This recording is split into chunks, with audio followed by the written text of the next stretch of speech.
Halo, welcome to my channel Bu Guru. Jangan lupa like dan subscribe-nya. Ini adalah sertifikat yang topik asesmen awal pembelajaran numerasi yang saya laksanakan di SDN 15 Tulanggula dan sudah lolos validasi.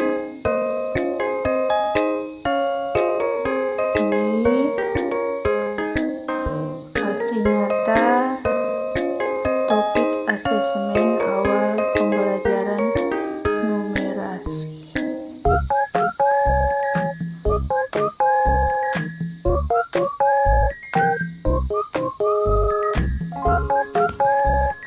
Ini saya laksanakan di SDN.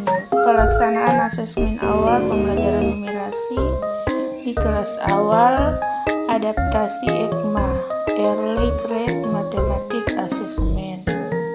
Jadi itu adalah pelaksanaan dari asesmen awal pembelajaran.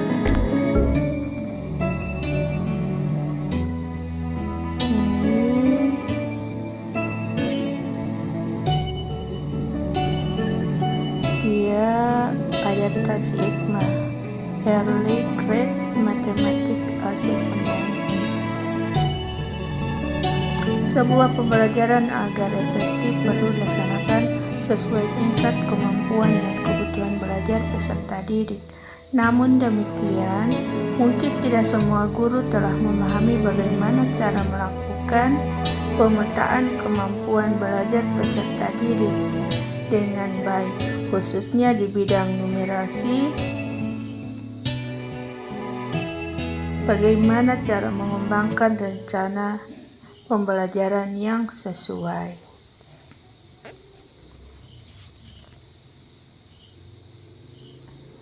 Ini adalah asesmen awal pembelajaran numerasi dasar adaptasi ECMA. Asesmen ini berupa tes yang hasilnya digunakan sebagai dasar dalam mengembangkan sesuai tingkat dan kebutuhan belajar numerasi untuk peserta didik.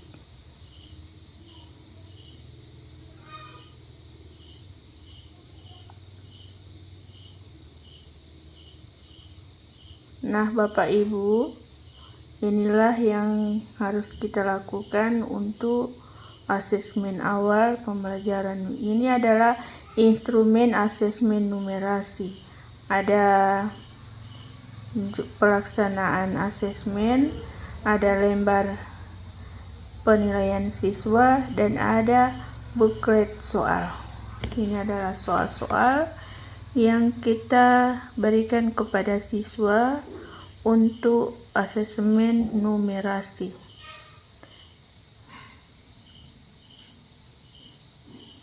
Instrumennya ini ya. Ada petunjuk. Ini yang pertama, ini petunjuk pelaksanaan asesmen. Hal yang perlu dilakukan sebelum melaksanakan asesmen itu yang pertama, susun jadwal dan cari lokasi yang tenang dan nyaman untuk pelaksanaan asesmen. Yang kedua, kegiatan asesmen bisa dilakukan dalam beberapa hari hingga semua siswa selesai di asesmen. Yang ketiga, siapkan instrumen dan alat bantu yang dibutuhkan. Keempat, bangun dan jaga suasana nyaman bagi siswa.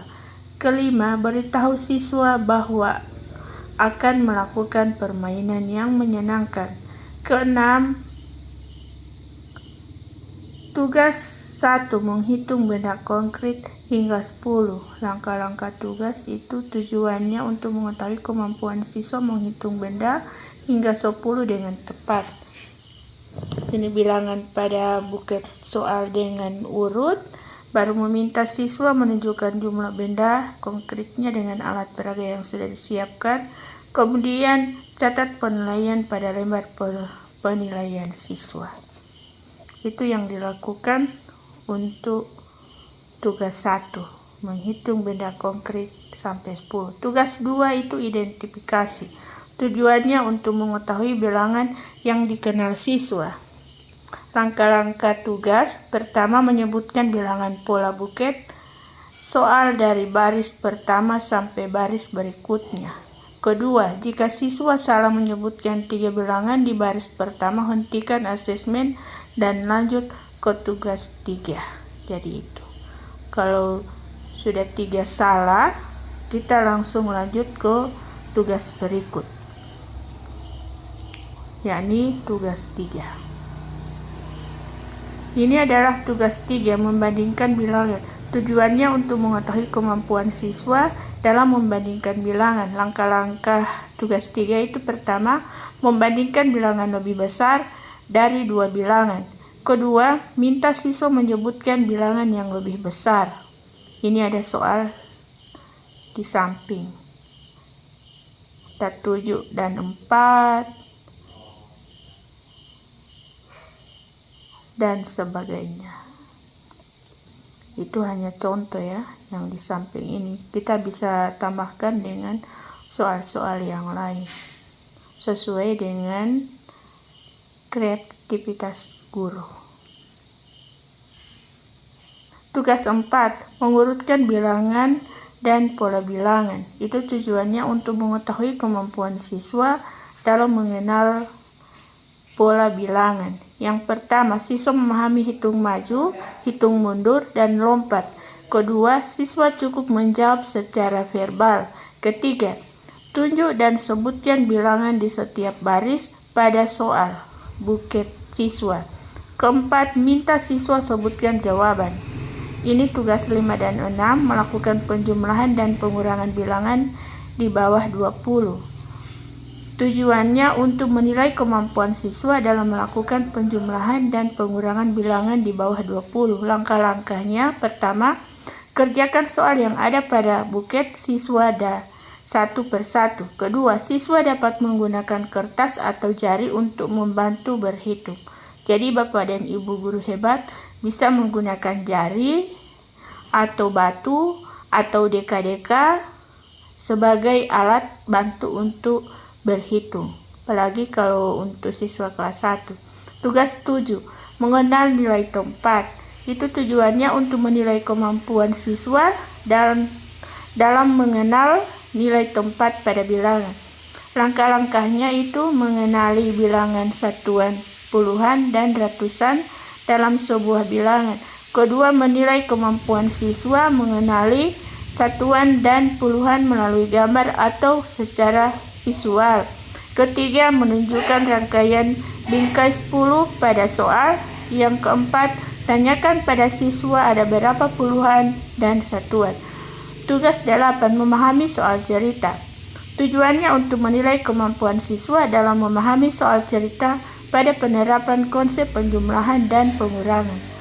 Langkah-langkah memahami soal cerita dalam menerapkan konsep penjumlahan dan pengurangan.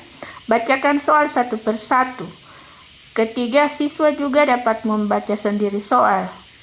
Keempat, siswa dapat menggunakan alat bantu yang tersedia. Kelima, amati cara siswa menemukan jawabannya. Itu adalah tugas 8, memahami soal cerita.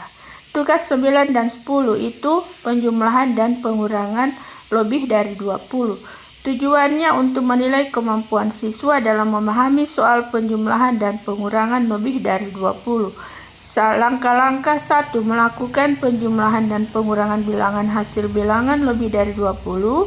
Kedua, siswa dapat menggunakan alat bantu yang tersedia. Ketiga, amati cara siswa menemukan jawabannya.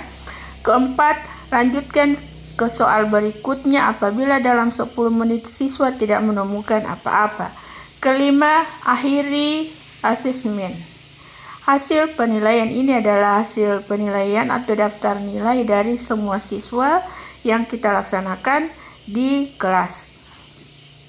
Jadi ini adalah daftar nilainya Bapak dan Ibu guru hebat.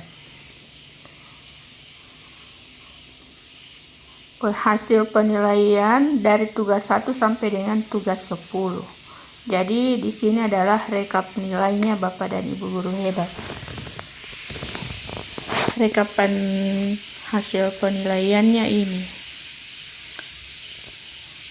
Yang berikut adalah Rencana pengelolaan pembelajaran terdiferensiasi berdasarkan hasil penilaian siswa asesmen awal pembelajaran numerasi, bilangan dan operasinya, adaptasi EKMA dengan hasil kemampuan numerasi siswa pada bilangan dasar dan nilai tempat.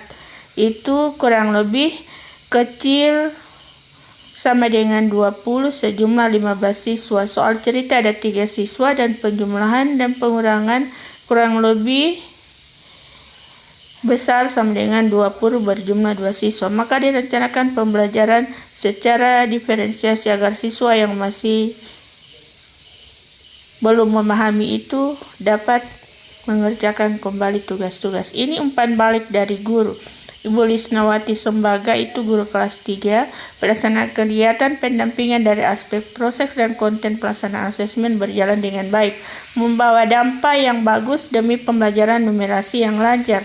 Pelaksanaan asesmen membantu agar pembelajaran berdiferensiasi bisa maksimal. Itu umpan balik dari guru. Dari Ibu Lisnawati Sembaga SPD. Kemudian ada umpan balik dari siswa. Di sini ada beberapa umpan balik yang saya tampilkan, hanya ada perwakilan, itu ada 4 orang siswa. Umpan balik dari siswa hanya sebanyak 4 orang, yang lainnya saya tidak tempelkan, hanya kami tempelkan di kelas. Yang berikut adalah dokumentasi. Ini adalah hal penting di dalam aksi nyata Bapak Ibu guru. Untuk dokumentasi kegiatan ini, di sini ada siswa, guru di saat pelaksanaan asesmen. Jadi hal ini sangat penting. Jika kita membuat aksi nyata harus ada umpan balik dengan dokumentasi kegiatan. Jadi dokumentasi kegiatan ini adalah hal penting di dalam pelaksanaan aksi nyata, karena ini adalah merupakan bukti bahwa kita melaksanakan kegiatan aksi nyata ini benar-benar kita sendiri yang melaksanakannya di sekolah. Sekian, terima kasih. Semoga bermanfaat. Jangan lupa like dan subscribe ya Bapak Ibu guru hebat. Dadah. Assalamualaikum warahmatullahi wabarakatuh.